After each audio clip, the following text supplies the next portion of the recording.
Sa gitna ng masikip na trapiko, si Emil at ang kanyang ama na si Francois ay nagtatalo dahil ayaw sumama ni Emil at dahil sa kanya kaya na-late sila. Sa kalaunan, napuno si Emil sa panunumbat ng ama at bumaba sa sasakyan, kaya sinundan siya ni Francois. Sa sandaling iyon napansin nila ang ambulansyang umaalog habang may sumisigaw sa loob bago nasira ang bintana. Agad na hinila ni Francois si Emil para magtago habang ang pinto ng ambulansya ay itinulak at lumabas ang nilalang na kalahating ibon at kalahating tao na lumapag sa ibabaw ng kotse. Nagmadali ang mga opisyal upang hulihin ang mutant na nagpupumiglas at sumisigaw na nagdulot ng takot sa mga tao. Nagawa ng mutant na itapon ang opisyal palayo sa kanya at pagkatapos ay tumakas. Maya-maya, dumating sina Emil at Francois sa ospital upang makita ang doktor na gumagamot sa ina ni Emil na si Lana, na nag-mutate din bilang isang hayop. Lumalabas na sa nakalipas na 2 taon, maraming tao sa buong bansa ang biglang nagsimulang mag-mutate sa anyong hayop, at kadalasan ay ginagawa silang marahas. Sinisikap ng mga awtoridad ang makakaya upang hulihin silang lahat at panatilihin ang mga ito sa healthcare facility, kung saan ang mga mutant ay pinapanatiling kalmado gamit ang mga gamot na pampakalma habang sila ay pinag-aaralan, umaasang makakahanap ng lunas. Karamihan sa mga tao ay natatakot sa mga mutant at gusto na nakakulong sila. Ayaw makita ni Emil ang ina dahil nag-iingat na siya mula nang hindi sinasadyang nakalmat nito ang mukha niya, ngunit iginiit ni Francois na siya pa rin ang nanay niya. Ipinaliwanag ng doktor na mayroong bago at mas advanced na reception center sa Timog at dapat ilipat doon si Lana, na agad na tinanggap ni Francois.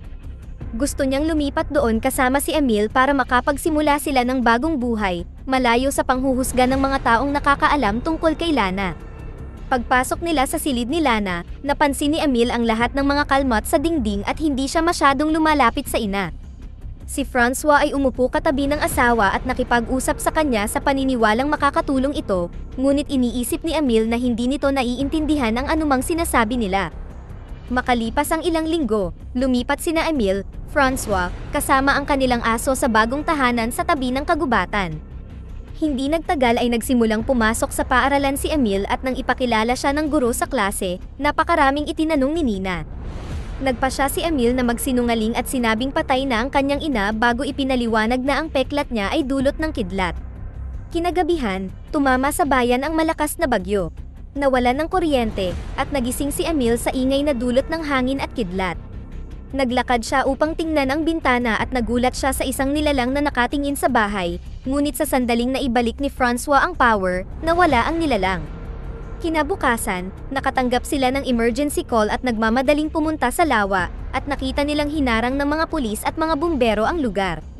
Lumalabas na dahil sa bagyo ay nag-crash ang ambulansya at bumagsak sa lawa, at nang makita nila ang pulis na kinukuha ang katawan ng isang nilalang, nag-alala si Francois sa asawa niya. Ito ang ambulansya na naghahatid sa lahat ng mutant patungo sa bagong pasilidad, at ngayon ay kalahati sa kanila ang patay habang ang iba ay nakatakas.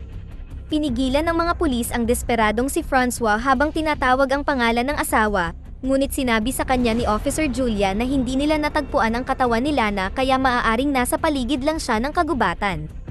Sa sandaling nakabalik sila sa bahay, sinimulan ni Francois na isabit sa puno ang ilan sa mga damit malapit sa bahay nila, umaasa na ang amoy ay gagabay kay Lana pabalik sa kanila. Kinabukasan sa klase, ipinadala ng PE teacher ang klase upang maglaro ng tug of war, at ang buong koponan ni Emil ay agad na bumagsak sa lupa maliban sa kanya. Nakakagulat na nagawa niyang manatiling nakatayo at mabigyan ng sapat na oras ang mga kasamahan niya na makabawi at manalo sa laban. Pagkatapos, ang lahat ay humanga sa lakas ni Emil at inanyayahan siya sa party. Gayunpaman, si Emil ay masyadong abala sa pag-inspeksyon sa kanyang mga daliri at nagmamadaling bumalik sa bahay, kung saan siya ay gumamit ng tiyan upang hilahin ang tumubong bagay sa ilalim ng kanyang mga kuko habang sumisigaw siya sa sakit.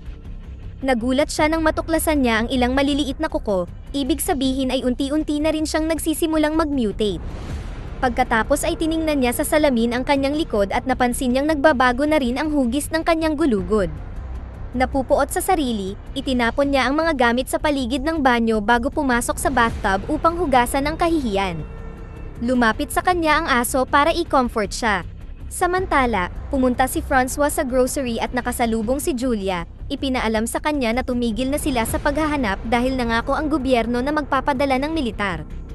Bigla silang nakarinig ng sumisigaw dahil ang mga customer ay nakakita ng mutant. Inutusan ni Julia ang koponan na ilikas ang mga tao, ngunit hinanap ni Francois ang mutant upang tingnan kung sila na iyon.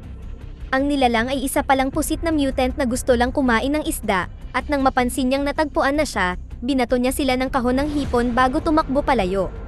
Patuloy niyang binabato si Julia ng iba't ibang pagkain habang hinahabol siya, ngunit hindi ito sapat para pigilan ang mahusay na opisyal, kaya tumalon si Julia sa kanya para hulihin siya. Tumingin si Francois sa ilalim ng mga display at nakakita ng isa pang mutant na mukhang natatakot, ngunit nagpasya siyang huwag sabihin sa mga pulis. Nang sumunod na Biyernes, pumunta si Emil sa party at nag-enjoy. Hinangaan ng mga kaklase niya ang espadang dala ng isang lalaki na gagawa ng pagtatanghal sa nalalapit na Midsummer Festival. Biglang nagsimulang sumama ang pakiramdam ni Emil dahil sa alak at nahulog sa upuan. Inabutan siya ni Nina ng gamot at hindi napigilan ni Emil ang sarili na dilaan ang kamay nito para kunin ang gamot, dahilan para pagtawanan siya ng iba. Dahil sa kahihiyan, pumunta si Emil sa kagubatan, narinig ang ingay mula sa iba pang mga mutant. Kinaumagahan, nagising si Emil malapit sa lawa nang marinig niya ang ingay na dulot ng bangkang demotor na dumaan. Napansin niya ang dugo sa kanyang bibig at agad na dumura bago umalis, at habang pauwi nakita niya ang mga sulat sa pader laban sa mga mutant. Sa bahay, nagmamadali siyang pumunta sa banyo at isinuka ang balahibo, kaya napagtanto niyang kumain siya ng ibon kagabi. Pagkatapos, binaliwala ni na Francois at Emil ang mga harang na iniwan ng mga pulis at pumunta sa kagubatan upang hanapin si Lana. Tinanong ni Emil ang ama kung ano ang naramdaman niya nang magsimulang magbago si Lana, at ipinaliwanag ni Francois na hindi siya kailanman natakot. Asawa pa rin niya ito, medyo iba lang. Pagsapit ng gabi, ipinagpatuloy nila ang paghahanap gamit ang sasakyan, sumisigaw sa bintana habang pinapatugtog ang paboritong kanta ni Lana sa malakas na volume. Nagpalipas sila ng gabi sa kotse at sa umaga, napansin ni Emil na nagbabago muli ang kanyang mga kuko. Biglang tumakbo palayo ang aso at sinundan siya ni Emil, para lang matuklasan ang batang chameleon sa puno. Sa sandaling iyon ang taong ibon mula sa simula ng palabas ay sumugod kay Emil sa lupa at sinimulang hampasin siya ng mga pakpak nito habang nakaapak sa kanyang balikat, na naging sanhi ng pagdurugo nito. Gayunpaman, natigilan ang lalaki nang tumingin siya sa mga mata ni Emil at napagtanto na isa rin siyang mutant. Dahil sa pagsigaw ni Emil, nagmadaling pumunta si Francois sa kanyang anak, hinawakan siya sa braso habang hinihiling sa taong ibon na lumayo. Sa sandaling bumalik sila sa kotse, sinabi ni Francois na pupunta sila sa ospital, ngunit tumanggi si Emil dahil matutuklasan nila ang katotohanan. Ang pagtatalo ay naging dahilan upang halos bumangga sila sa kabayo, ngunit itinigil ni Francois ang kotse sa tamang oras at napansin nilang nakarating na sila sa riding school. Ang mga pulis ay nasa paligid at ipinaliwanag ni Julia na inatake ng mutant ang mga kabayo, kaya ginamit ni Francois ang pagkakataong humingi ng pabor. Tinahi ng army nurse ang sugat ni Emil at naniwala sa kwento na kinagat ng aso ang kanyang balikat. Sa ibang pagkakataon sa bahay, tinanggal ni Emil ang ilan sa tahi at sinimulang dilaan ang tumutulo na sugat. Habang nasa klase, napansin ni Emil na si Nina ay may kwintas na may balahibo tulad ng kinain niya at sinubukang agawin, kaya sanigawan siya ni Nina. Hindi siya makapag-concentrate dahil nadidistract siya sa mga hayop na nag-iingay sa hawla. Sa kalaunan, nilapitan niya ito at sanigawan sila, sinabi sa kanila na tumahimik. Pagkatapos ng klase, nahirapan si Emil sa pagbibisikleta dahil sa pagbabago ng kanyang katawan at sinikap ni Nina na suportahan siya, inanyayahan pa niya si Emil na tumambay sa kanyang bahay. Habang naghahanda ng merienda, binuksan ni Emil ang refrigerator at nakakita ng patay na ibon, kaya ipinaliwanag ni Nina na nakita niya ito sa pintuan niya pagkatapos ng party at kinuha ang balahibo nito para sa kwintas. Napagtanto ni Emil na hindi niya kinain ang ibon na ito, iniwan niya ito para kay Nina, bilang regalo. Itinago ito ni Nina dahil ibibigay niya ito bilang pagkain para sa mga mutant. Pagkatapos, si Emil ay pumunta sa lawa at nanghuli ng isda gamit ang sariling mga kamay na nakita ng isang kapitbahay. Pagkatapos ay hinanap niya ang taong ibon na sinusubukang lumipad at paulit-ulit na nahuhulog sa lupa. Iniwan ni Emil ang isda para sa kanya at nalaman na tinatawag niya ang sarili bilang Fix dahil hindi niya maalala ang tunay na pangalan. Nang makita ang mga sugat ni Fix mula sa mga nabigong paglipad, sinabi ni Emil na mayroong mas ligtas na lugar para magsanay at dinala niya si Fix sa lawa. Matapos alisin ni Emil ang lahat ng mga sanga mula sa tubig upang maiwasan ang higit pang mga pinsala, sumang-ayon si Fix na magsanay doon. Sa gabi, sinubukan ni Emil na sumakay sa bisikleta niya pauwi ngunit patuloy siyang nahuhulog, kaya nagpasya siyang iwanan ito sa kagubatan at sinabi sa ama na ito ay ninakaw. Samantala, sa bar, kung saan nagtatrabaho si Francois, natuklasan niyang gumawa ang may-ari ng mga anti-mutant na t-shirt, kaya hindi siya komportable. Pagkatapos ay inilabas niya ang basura at nakarinig ng ingay sa likod bahay nang bigla siyang hawakan ng mutant, na itinulak si Francois sa lupa. Nang mapansin na nakakadena ang nilalang, sinubukan ni Francois na pakalmahin ito ng mapayapa, ngunit nakita niya ang pangalawang mutant na tumakbo palayo.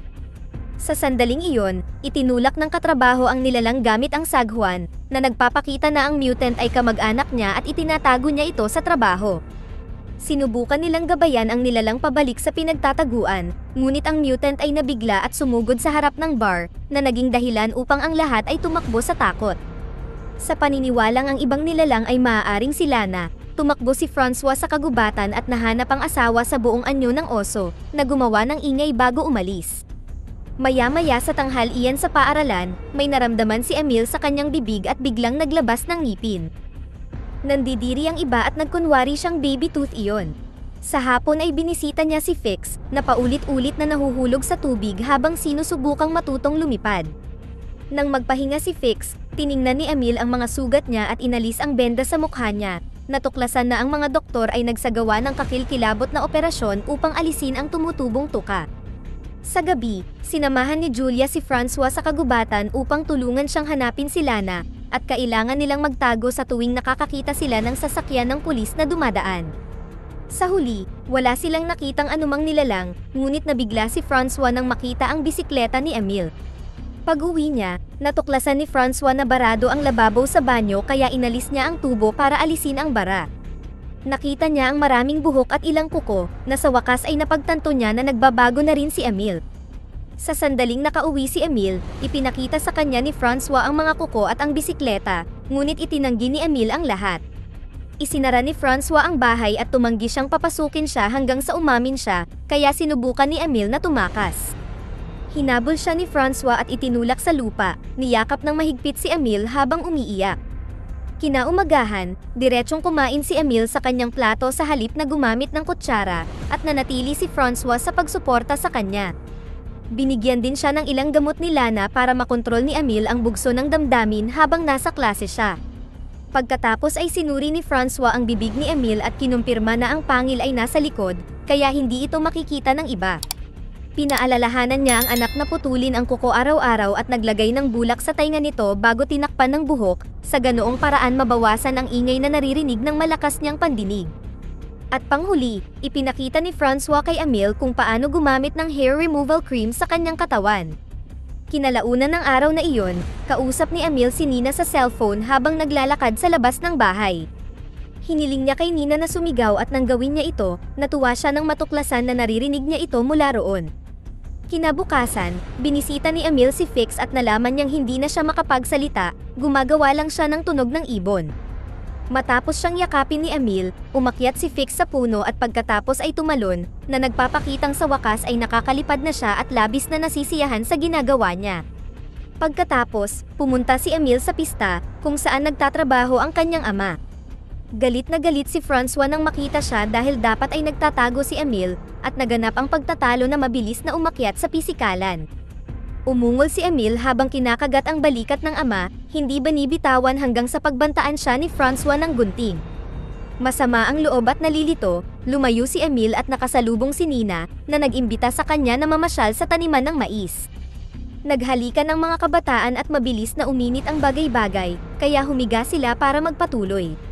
Nang tanggalin ni Emil ang kanyang damit, nahawakan ni Nina ang buhok at ang nagbagong gulugod nito, ngunit sinabi niyang matagal na niyang alam at nagpatuloy pa rin. Pagkatapos ay bumalik sila sa pista at pumunta si Emil sa banyo, kung saan siya ay kinorner ng isang kaklase na nakakita sa kanila sa taniman. Ang lalaki ay gumawa ng ingay gamit ang maliit na device na tanging mga hayop lamang ang dapat na makarinig, na agad na nagpasakit sa tainga ni Emil. Sa takot, inatake ni Emil ang lalaki, na nag-iwan ng kalmat sa mukha niya. Agad na tumakbo si Emil upang magtago sa bukid habang inalerto ng lalaki ang lahat ng mga mamamayan, dahilan upang kunin nila ang kanilang mga armas at tumawag ng pulis. Di nagtagal, natagpuan siya ng aso, ngunit tinakot ito ni Emil sa pamamagitan ng pagsigaw. Nang makitang tumakbo ang aso, dalawang lalaki ang nagpaputok sa direksyon, at nagsimulang tumunog ang alarma. Mabilis na tumakbo si Emil hanggat kaya niya habang hinahabol siya ng grupo ng mga tao, at nang babarilin na siya ng isang lalaki, lumipad si Fix at itinulak ang lalaki palayo, pinatay siya gamit ang kuko. Pagkatapos ay lumipad si Fix papunta sa kagubatan para masundan siya ni Emil. Hinahabol din sila ng sasakyan ng pulis at tumawid si Emil sa lawa para hindi siya masundan, ngunit nagpaputok ang nabigong mga pulis mula sa tubig at nakakalungkot na tinamaan si Fix. Agad na tumakbo si Emil sa tabi ng kaibigan at umiyak nang mamatay si Fix sa kanyang mga bisig. Makalipas ang ilang minuto, nakita ni Francois at ng mga mangangaso ang katawan ni Fix ngunit wala si Emil. Samantala, sa bayan, pumuslit ang malaking mutant habang ang mga truck ng hukbo ay patungo sa kagubatan. Kinabukasan, si Emil ay nanatiling nakatago sa kagubatan na kumakain ng anumang prutas na makita. Sa gabi, umakyat siya sa puno at sumabay sa ingay ng mga nilalang sa gabi gamit ang kanyang pag-ungol. Nang sumunod na gabi, isang bagyo ang tumama sa lugar kaya nagtago si Emil sa loob ng kuweba. Natatakot siya nang biglang nilapitan siya ng oso, napagtanto niya na ito ang kanyang ina.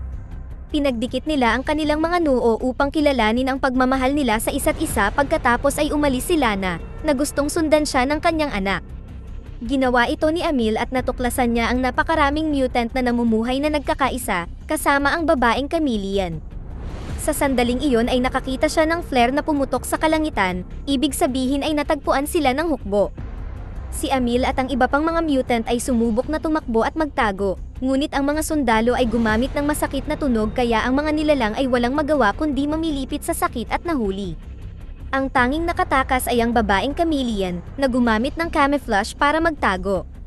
Nang maglaon sa istasyon ng pulisya, tinulungan ni Francois si Emil na magpalusot na siya ay lasing at napunta sa kagubatan nang hindi sinasadya. Gayunpaman, nang papirmahin si Emil ng papeles para sa paglabas, hindi mahawakan ng kamay niya ang panulat at nasira ang papel. Nang bigyan siya ng pulis ng bago, hindi mapigilan ni Emil na umungol, kaya agad na itinulak ni Francois ang pulis upang itumba siya bago niya maalertuhan ang mga kasama.